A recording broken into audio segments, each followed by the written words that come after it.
Good evening. I'm going to call the Lafayette City Council meeting to order on Monday, March 10th. And for the record, all council members are present. And do I have a motion to adopt the agenda? So moved. And seconded. All right, all in favor, say aye. Aye. We are unanimous. We are going to go into closed session. Should we take public comment on the closed session item? I'll take public comment on the closed session item now. Do I have any public comment? Mayor Candell, there are no speakers in the Don Tatson Community Hall, and there are no virtual hands raised in our Zoom audience. Great, thank you. So we will go out into closed session and back at 7 o'clock.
anything wrong with that. It's just a lot of it.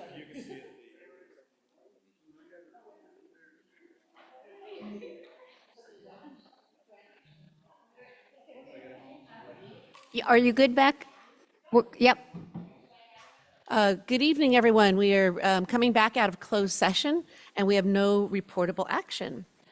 So the next up is the Pledge of Allegiance, and we have Jean Fulmer here who will lead us in the pledge. And anybody else? Allegiance to the flag of the United States of America and to the republic for which it stands, one nation, under God, indivisible, with liberty and justice for all. Thank you.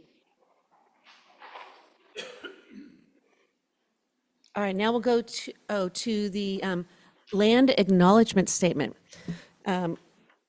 We adopted this, was it just last year, our land acknowledgement statement? It's a wonderful phrase. So here it is. We acknowledge that Lafayette is part of the unceded ancestral homeland of the Bay Miwok people. The Bay Miwok and neighboring Ohlone people have lived in and moved through this place for thousands of years. They stewarded it and shaped this land for hundreds of generations. We express our appreciation and gratitude for this profound legacy, which enhances and contributes to our lives to this day. We will strive to honor this land and strengthen our ties with the Indigenous communities that continue to live and work in our East Bay region as our neighbors and community members. We acknowledge and honor them and their ancestors, elders, and the next 7 generations. Thank you. So next we go to public comments for items not on the agenda. So do we have any public comments for items not on the agenda? Yes, Mayor Candell. First speaker is Jean Fulmer, to be followed by David Clark. Good evening, Jean Fulmer, 1477 Release Valley Road. And last Thursday, I was going out to dinner with some girlfriends, and I was driving, and we were going down Deer Hill. And it was right at that time when all that stuff was going on, and there were police everywhere and lights and right around the BART, and it was actually really scary and felt very dystopian. And I looked over to my right, and there was a woman walking her dog along. And, I asked the girls in the car, if they'd gotten a notification. We didn't have any notifications. And I wanted to encourage you to please utilize the Nixle subscription. I know that has been used in the past, and I know some of our neighboring communities do still use it, but that was really scary. There was a helicopter up. I texted a couple of friends on Happy Valley Road, and they didn't know about it. And the only notification that then came in was from 24/680. So if you're not subscribing to them, a lot of times you don't know what's going on here in those scary situations. So thanks for your consideration. Thank you, appreciate that for letting us know. All right, any more public comments? David Clark, to be followed by Rob Sturm. Hi, Dave Clark, Lafayette. I wanted to follow up on a comment I made to the last meeting about the easement across the Campana property. I'm not sure. I've talked to, quite a few people. I've talked to Mike Moran and Matt Luttrop, and there's a general consensus that it sounds like a good idea. In fact, Matt suggested that we collectively do that sooner rather than later. So it's in place in case that the property does come up for sale at some point in the future. But I'm not sure what the next step is. So I'm kind of appealing to you. I'm not sure if that needs to be agendized at some point. And if it does, can we get it on the agenda? I know, I think I'll leave it at that. I'm unsure about the next step. But if it is be on the agenda, then I'd like you to consider putting on a future agenda. Can you tell me again who you spoke to that recommended, sorry, it got blurred, I didn't hear it very well. Who did you speak to that said we should do it now? Matt Luttrop. Matt Luttrop, thank you. Yeah, and Mike was he was there at the same time. Matt just thought it was a good idea to go ahead and move forward and get it in place now. Yes, thank you, appreciate that. Mayor, if I could just have a brief response to that before the next speaker. Please. My suggestion is that should the city sell the property, that as part of the conveyance, we would require an easement to be recorded again on the property for the benefit of the city. I understand the cities are currently in the process of getting a legal description for where the easement would be, but I don't think there needs to be anything done at this point because we can't have an easement over our own property. So the city can't put an easement on our own property? Correct, but we could record one as part of escrow if we were to sell the property. Thank you for the clarification. Can I respond to that? Okay. One consideration, I'm not arguing with that, but one consideration is the county flood control district has an easement on the property already. So the immediate suggestion was to, if we can't do it, we can't do it, but it was to place the city easement, which would allow access for pedestrian purposes, superimpose that on top of the existing county easement. That way it's in place. And then the thought was, if we have to move it to accommodate whatever's going to happen on that property at some point in the future, we could move it. So I'm just, there's that wrinkle because it may not wind up being exactly where the county flood control district easement is. But I think part of Matt's thinking was that if we can get one in place, then if we do have to do something, it would be changing the location as opposed to starting from scratch. But that, Thank you. Our next speaker is Rob Sturm, and Hallie Sturm is ceding 3 minutes to him, and she is in the room.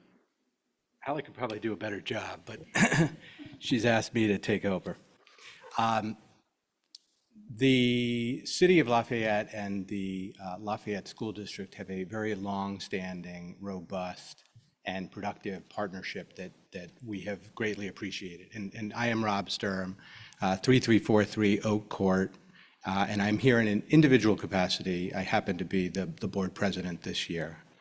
And I wanted to talk about crossing guards. So apologies in advance to Mayor Candell and Council Member Dawson, and to our city manager, Narup, as well, because I have shared what I'm about to share at the city schools meeting. But I want to explain more broadly for the benefit of the full city council, and also sort of underscore the sense of time urgency and request that this matter be agendized so that it'll move forward more quickly, because it's something that we've been talking about, frankly, for a long time and haven't really made progress on.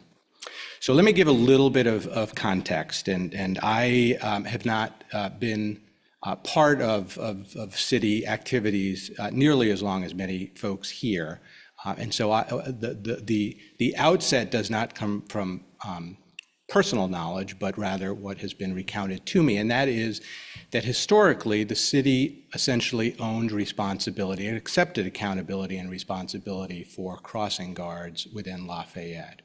And that at a time before my own participation in the board and other former board members as well, I believe, that changed, and I anticipate that it was probably correlated with fiscal issues that perhaps the city was dealing with, as well as some operational issues that perhaps the city found challenging. And as a consequence of that, and as a good partner, the school district stepped forward and took on essentially accountability and responsibility for the crossing guards, and that included handling the contract with the crossing guard partner that provided the crossing guards. It also involved, over time, the district taking on increased proportion of the financial obligations associated with the crossing guards as well. But if we take a step back from that and we look essentially, we start with kind of the legal requirements as the important backdrop, districts are presumptively not responsible for the safety off school premises.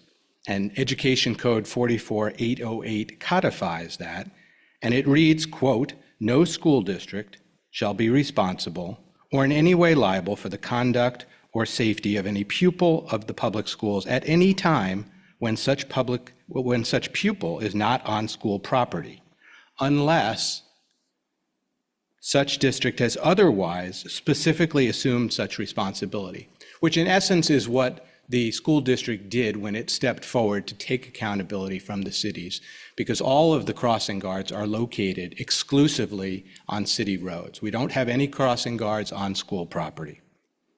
Rather, as you all well know, California Code 825 provides that cities have presumptive responsibility for the safety of their streets. Vehicle Code Section 21100I authorizes California cities to, quote, "appoint a non-student school crossing guard for the protection of persons who are crossing a street or highway in the vicinity of a school.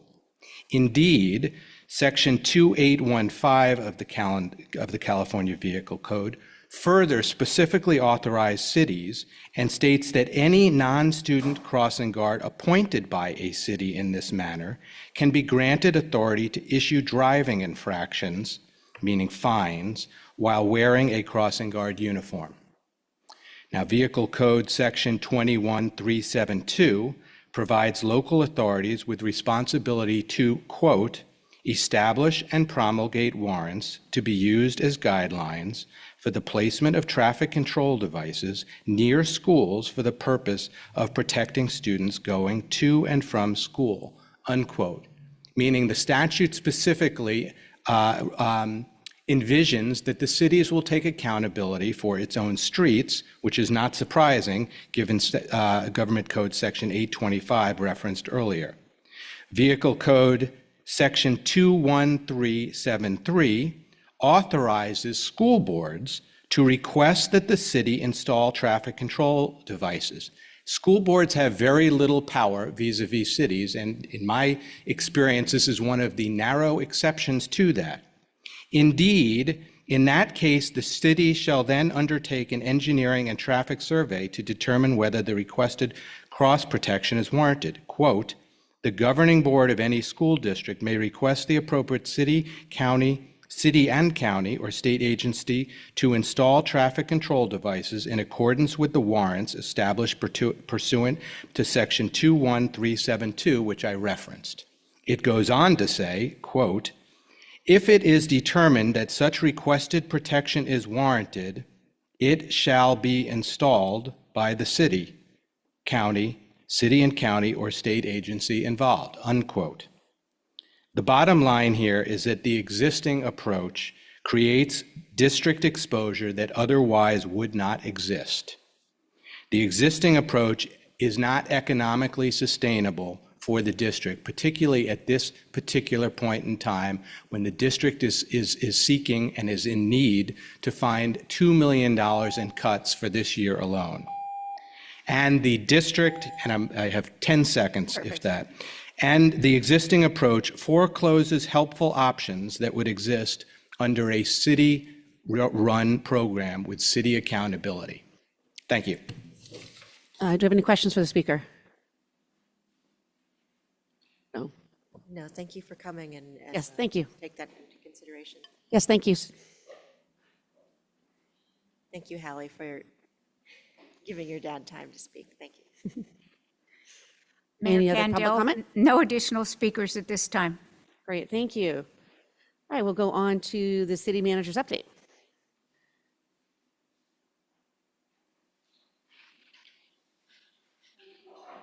Thank you, Mayor. Brief update today. You all should have received the latest issue of Vistas delivered to your mailbox. It's also available online, and it includes useful information and links to about how the city and our residents and businesses can be prepared in case of a wildfire. The public is invited to attend the April 9th Public Art Committee meeting. The committee will be discussing potential muralists for our 4-mural downtown in the downtown project. And finally, we are going to have a series of public meetings on parking in the downtown. And we're anxious to reach as many people as possible, particularly the businesses and their employees. The first meeting is tomorrow at 10 o'clock in the morning at in this facility. There's an online meeting on Thursday, March the 13th at 6 p.m. There will also be a way that people can fill out a survey later on, and another meeting for the entire community. We would like your feedback early and often because the council will be making some key decisions on parking management in the downtown. Thank you. All right, any questions? Any public comment on the city manager's report? No. Okay, thank you. We will go to the presentations. We first off have the Youth Commission. Welcome, welcome.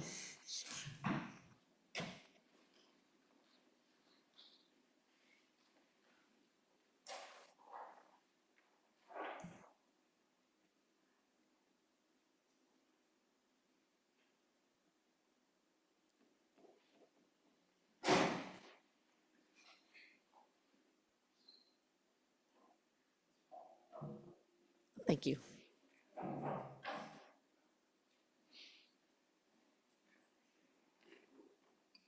Alrighty.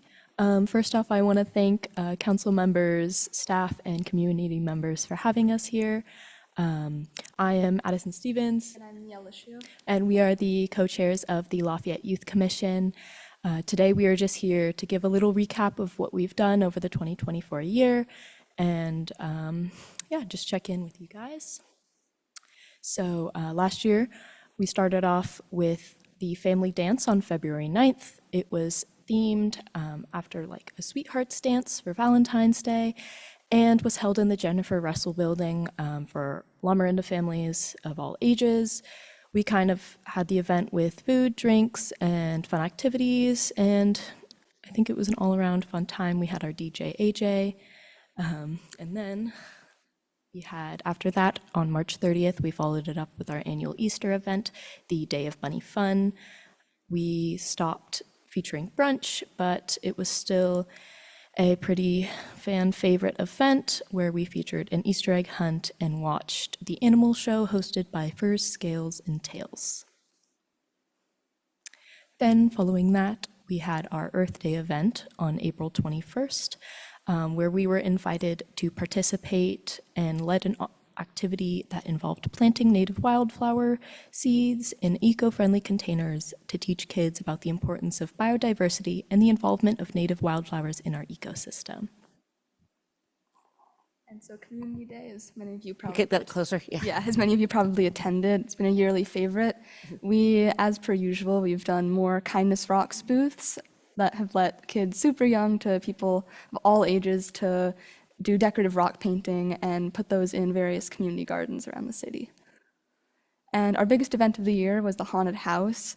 It's been the largest number of volunteers that we've had acting and helping out with lines and managing it by far of like the past 10 years.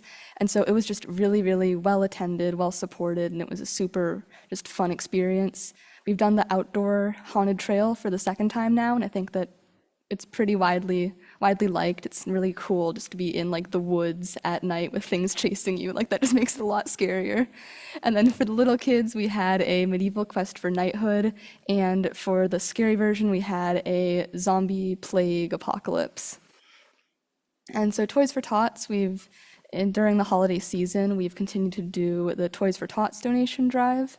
And this year we also sponsored a family with Adopt a Family for this Christmas season. So, thank you. One other thing. Steal that. We also recently upped our logo, so if you ever see us in the events that we host, just look out for our shirts and we will be around to help. Those are fabulous. So that's so nice. Thank you guys for everything you do. Community Day, you changed the date this year, so it's Saturday, May 3rd. Okay, you knew it moved up a month. Just making sure. We're on that. Any questions or? Comments later or comment? Oh, we could do comments. I'm sure it's fine. Okay, fine. Well, so I just want to say just thank you very much. I'm fortunate to be the lead representative for the Youth Commission. I've had a chance to attend a couple of the meetings this past year, and it is just a tremendous group. These two young ladies here are phenomenal, but the whole group, and there's just, I think 16 of us, I think is what it is, are just, it's terrific. It's just a very positive energy. It is, it gives us hope for the future, needless to say. And what I said, I think last time I was there, and I'm going to say it again, I would like to hear more from you guys. If there are things that you think we should be doing or the city should be paying attention to, speak up. They're all very articulate. You've got a lot of important things to say, and we want to hear it. But thank you very much for your service. Thank you. And you don't have to come to a city council meeting. You can email us too. Yeah, anytime. But go ahead. Yeah, I just want to thank you both and the commission. You guys have done great work. When I was on the General Plan Advisory Commission, one of our most active members was a member of the Youth Commission, who's now at USC. And I was so impressed with her, and by extension, the commission. What you guys are doing is really creative. I did not have zombie apocalypse on my bingo card for this meeting tonight, but you guys are pulling that one off. But no, I think it's terrific work. The Toys for Tots, really the full gamut. The youth community here is such an asset for Lafayette, and thank you for your involvement. Makes a difference. Thank you. Thank you. So do we have any public comment on this item? No, Mayor Candell, no public comments. All right, just some applause. Thank you for having us.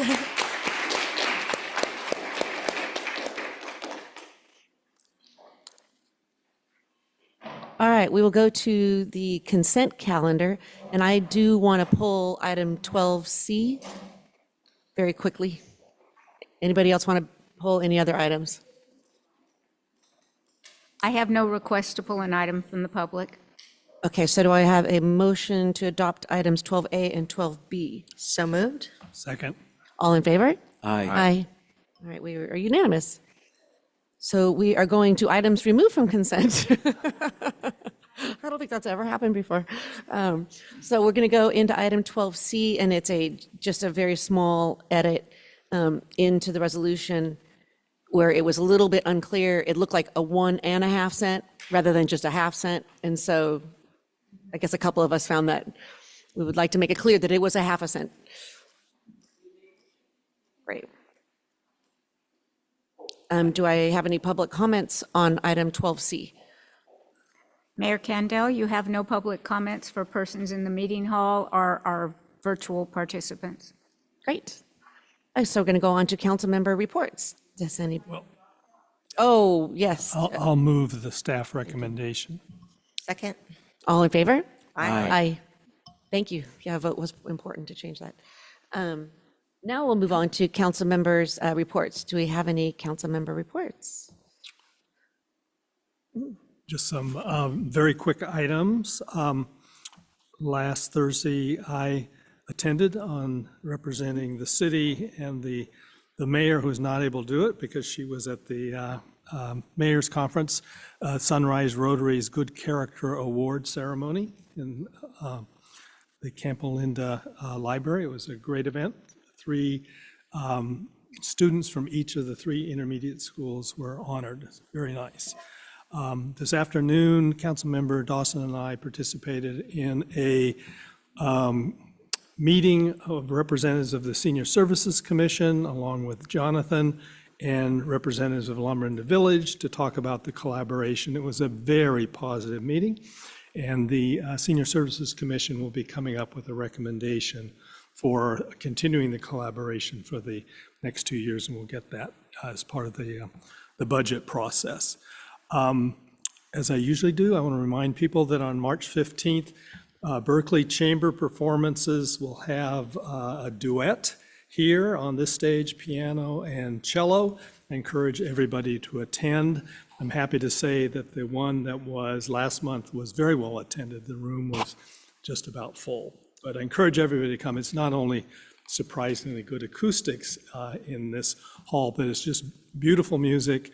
And if all of us show up, they'll come back next year. They'll hold their performances next year as well. And then I just want to follow up on Gene Fulmer's comment and just ask if we could get a report about what happened, because I did hear from several constituents who live in the Glen area wondering what was happening and why there was no notice from the city about what was happening. And that's it. Great. I just wanted to say about a week ago, I met with the PG&E government rep, Sonia Manrique, just to start the conversation about the policies and programs we want to follow up with them for our safety element. And then we'll go from there on other open items, but to start that meeting. Thank you. And secondly, wanted to ask, Rob Stern brought that up, and this was part of our city schools discussion about the crossing guards. That is a budget item we'd discuss, so I would imagine that would come up for discussion then, but he did say there is, obviously the school district needs to come up with their budget. Is that something we might look to we can bring back a staff report with the history of the crossing guard program and the staff recommendation, yes. Thank you. Thank you. No, before the budget, because I think the school district, they're renewing the contract for the crossing guard program. Anyway, not this month, but the next month in April. Okay, thank you. Just a quick, probably speak on behalf of Councilmember Dawson as myself. Last week, we each attended on different days, the waste characterization study. It's a study that Recycle Smart is doing, where they pull random contents of garbage cans, compost cans, and recycle cans from throughout the service area, take them to a site location at the transfer station in Martinez, and actually dump them out and sort through everything to find out how good we are all doing with our recycling, our composting, and our and garbage, and make sure that everything is in the right containers. And it's very helpful, because even though there's a lot of education that they do, and Recycle Smart's a great organization, we have very little. It's hard to know exactly how well we're doing. And so I think this is a good step. Data is always helpful, and I think it's a good step. And hopefully we'll get better education out of it, so we can really help target and get the best diversion rates possible. So it was an interesting thing, and it's tough work. So I don't envy them, but it was good to see. I just want to add, it was in service of a survey, because there is a new Senate Bill 1383 where there is a certain compliance number we need to hit for food waste diversion. So this was part of the way to gather data for the service area. Okay, thank you. Councilor Savani. Real quick, so last Thursday, I attended the local swearing in for Assembly District 14, our member Ana Marie Avila Farias, who I know from the Cali Chafe Board. And she was actually attending the mayor's conference later that evening, and I sort of figure we need all the friends we can get in Sacramento. Let's see. Great, yeah, and then all of us were at the mayor's meeting last Thursday, which was held right in Lafayette, and thank you, Joanne, and the rest of staff that organized everything. It was amazing. The food was really good. I was very impressed with the food, and the whole meeting went very, very well, so thank you so much. And last Friday, we had our all-day goals meeting, and they will be coming back to us. Okay, and we'll be bringing back next week, because she'll take what we suggested and then organize it and then bring it back formally for everybody. Correct. Right, so thank you. Last week, we had a revival of the Lafayette Liaisons meeting that Junie Carney used to hold before COVID that kind of fell apart. And it was the representative from Tim Grayson's office that organized it. And it was very, very helpful. But one of the big takeaways from that meeting was that with all the threat of federal funding cuts, a lot of our local agencies could be really impacted. And so Marc Desaulnier's office requested any information from anybody about what the impacts are. And so the thought came, especially from our nonprofits and everything. So the thought happened that our Community Foundation of Lafayette, who is in touch regularly with all these nonprofits, have great relationships with them, they will reach out and with some questions, and hopefully we'll get some information back, and we'll be able to understand more how all these vital services may be impacted in our community, because our cuts, groups have already seen cuts. It's not just potential cuts, there have been cuts already. So we'll try to follow up with that as soon as we get back in. So the Campana easement, it sounds like we can't do anything, and if I'm understanding from Mala, unless what David said afterwards makes any difference, then it doesn't, okay. Yeah. My suggestion is that we can resolve it as part of a sale. Okay. Should the city decide to sell the property. Okay, thank you. But thank you we'll make sure that, remind us when it comes back, we make sure we don't miss out on the opportunity. Thank you. Any more? No, great, thank you.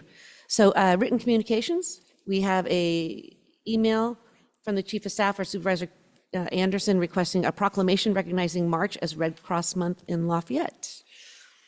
So I'll move approval of the proclamation. I second.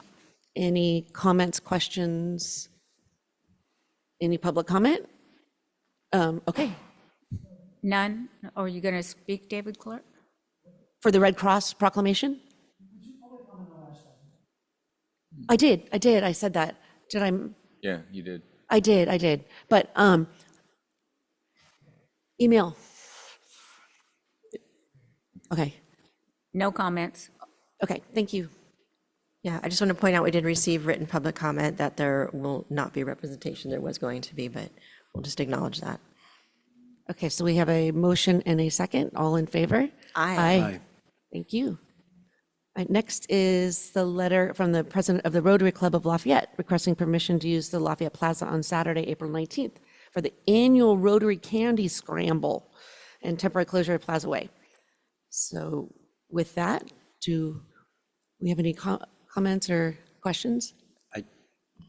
Thank you, Mayor Kendall. I do want to note that I am a member of Lafayette Rotary, and I did check with city attorney to see if I needed to recuse myself on the candy scramble vote, and I'm clear for that, so I may participate. Thank For you. the record, thank you. So if you were scrambling, I was scrambling, I'd be scrambling out the door, thank you. Got it. So any public comment? None. Okay, all right, so do I have a motion and a second? I'll move it. Good. Great. All in favor, say aye. Aye. Thank you. And then the next one is an email from Vianney Sierra resigning from the Transportation and Circulation Commission. He has had over 10 years, has been a fierce advocate for first bike, access, and has always been like that. But then more recently with, he's been really advocating for pedestrian access, especially those with disabilities. And we appreciate all of his service. He's done us a great job on that commission over the years. Do we have any public comment? None.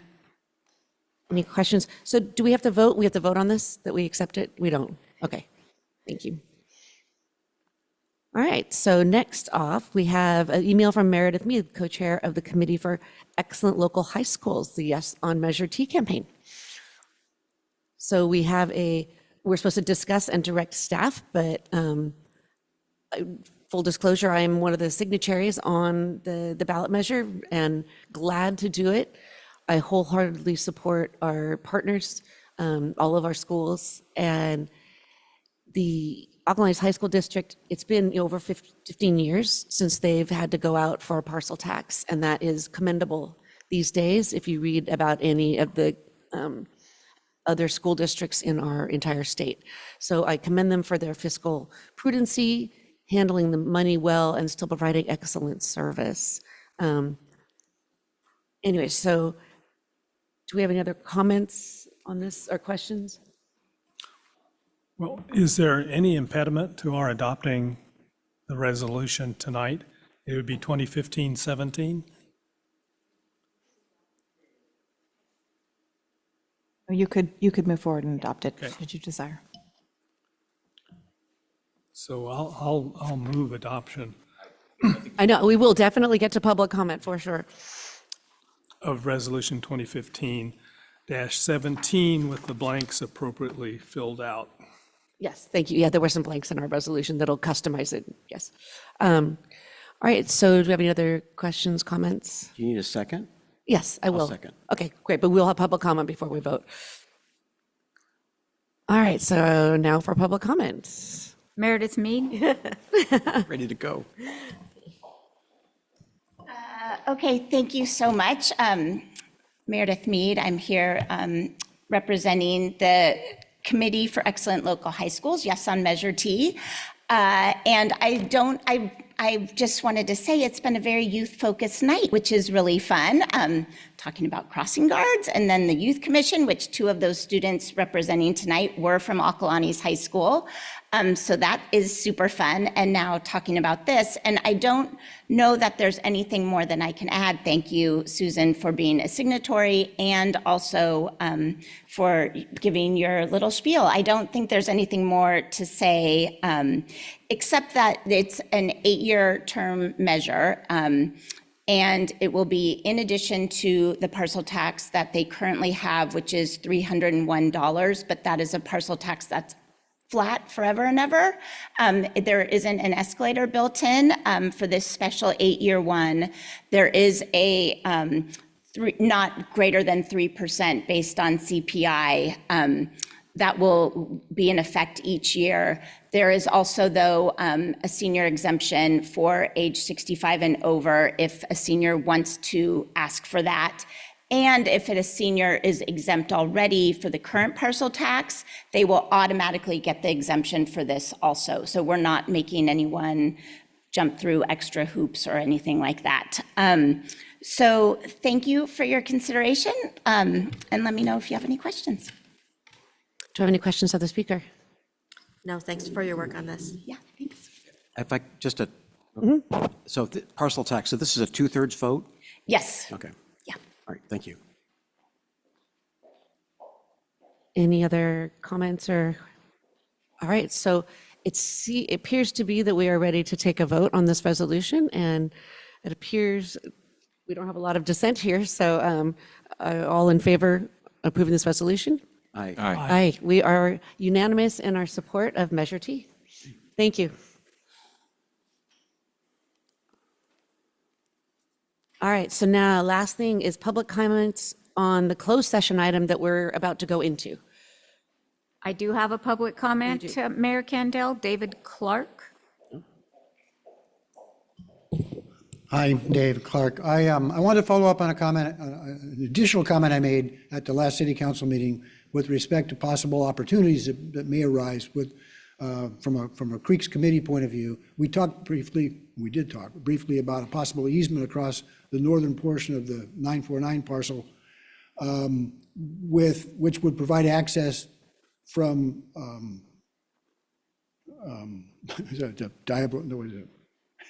Moraga Road, from Moraga Road back to Lafayette Plaza. We talked about that, and I just want you to keep that in mind in case a situation, it looks like it may fit. Another thing might be, I don't know, there's a grant involved. The presentation, I think, 2 city council meetings ago, where we heard about the proposal. I think there's a pretty good sized state grant, and there may be conditions associated with that grant that would anticipate, I'm not sure exactly what, open space, perhaps, but the Downtown Creeks Plan does have a proposal for effectively a bulb out at where the Lafayette Creek goes underneath Diablo Road, St. Mary's Road. So I realize that's not adjacent to this parcel, but it may be close enough to satisfy a grant requirement, for example. So I'm just asking that you keep some of those possibilities in mind as the negotiations go forward, because there are a couple of things that in the Downtown Creeks Plan that may fit. Thank you. Question, you said the bulb out goes under St. Mary's, you meant Moraga? Yes, you're right, I'm sorry, yes. Yes, I'm like, oh, Yep. that's kind of far away. It goes underneath, more or less across from the Campana building. They're off by a little bit. I'm sorry, I misspoke with respect to the. Thank you, just street name. clarifying. All right, thanks. Thanks for that.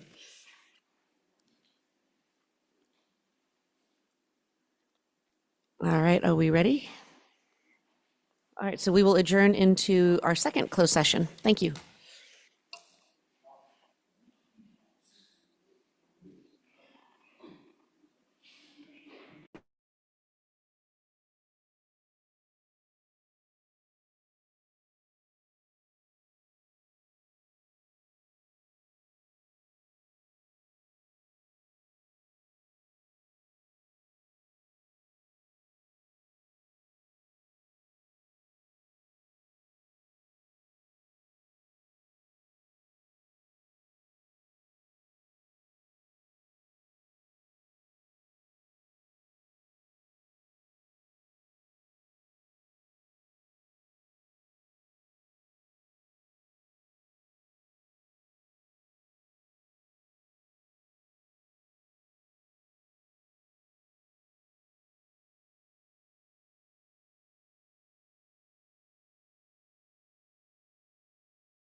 We are back from closed session with no reportable action, and I'll adjourn this meeting. Thank you.